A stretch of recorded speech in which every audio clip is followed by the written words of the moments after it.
Hey guys, today I'm going to be showing you how to get 2 free secret chests in the last wish raid. This is soloable, but it is made easier if you do have at least one person come in with you to help hold checkpoints so that you can get them on all 3 characters, because both chests can be acquired on all 3 characters. It's just some are harder than others, and you need to know certain, for Hunter specifically, you need to know how to shatter skate for one of the chests. But the first chest I'm going to show you is achievable by every single class, whether you know advanced movement tech or not. So just follow my pathing on screen right now, and this will show you how to get to the wall where you need to make your first wish to get to the first area we need to get our chest.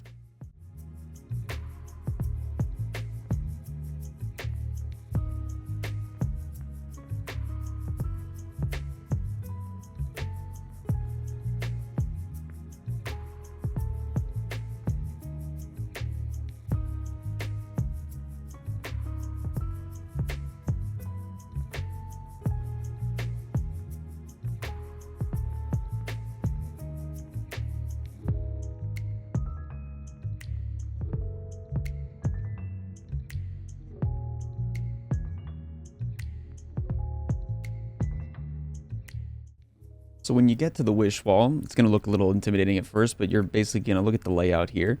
And this grid is going to provide you with different symbols as you shoot them. And you basically have to fill out the whole grid to the extent of the symbols that you need for each boss. And I'll show you that here.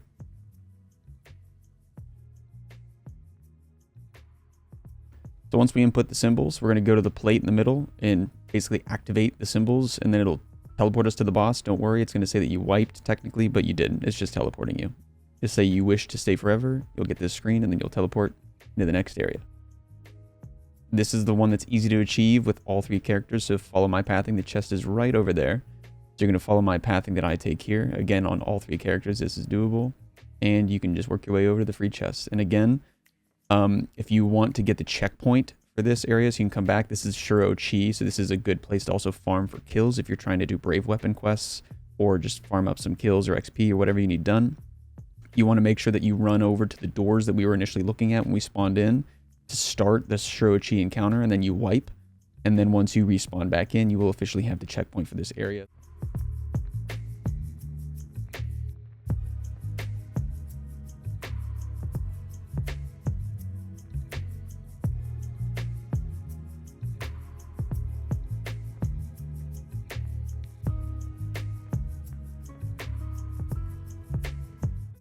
Both these chests I'm going to show you have the ability to drop raid red borders. The main one you want is the Apex Predator rocket launcher, but there are some other good choices as well in here.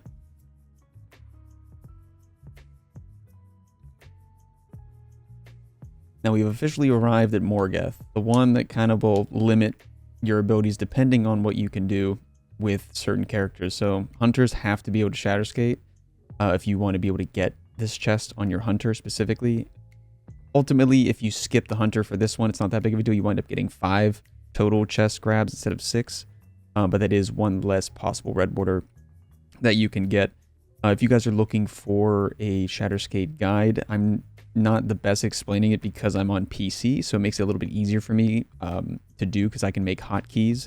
Controller, I know it's a little bit different, so it would be tough for me to explain it for you guys if you're on controller. But if you are on mouse and keyboard and you want me to show you guys how I hotkeyed my shatter skate or just give you a rough idea of how to even do it, make sure you guys drop a comment down below and let me know. Up next is the Titan. You only need 3 things really: catapult lift as your jump, lion rampant exotic legs, and then a sword. Doesn't need to have eager edge, just any sword will do. And the main reason you need this is because with lion rampants and catapult lift, you can basically replenish your jump infinitely as long as you have a sword to swipe out of it. So the ideal mechanic and how to operate it is you catapult lift to the peak of your jump, you cancel your jump and fall just a little bit, and then you sword swipe as you see on the screen, and then you repeat that process over and over again. And you'll know that if you do it wrong, if you don't have upwards momentum whenever you reactivate your jump, you could be activating your sword, or you could be swinging your sword too soon or too late.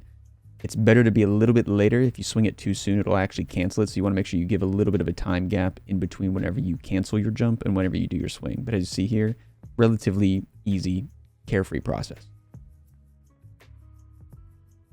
And now we're on to the Warlock. So I didn't show this in the clip here, but make sure you have Dawnblade equipped, but you also need to have Icarus Dash and Heat Rises. Those two are hugely important.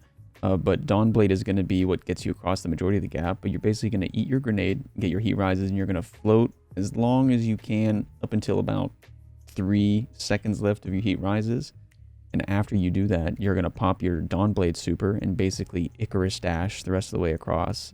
Sometimes I've found that if you keep your jump, your float active, it kind of steals your momentum from your Icarus dash. So I tend to play around with my jump as I'm Icarus dashing. I'll activate it and deactivate it. As you can see, I have momentum sometimes and sometimes just falling. And it just makes your life a little bit easier so you don't lose the forward momentum that you need. Other than that, pretty easy. And that's all I have for you guys for this Last Wish Secret Chest guide. If there's anything else you're wanting any guides on, feel free to put it down in the comments. I'll try my best to do what I can. I'm not a god at this game. I'm no Sherpa, but I have some insight on certain things, so I can try to help out where I can. But other than that, peace.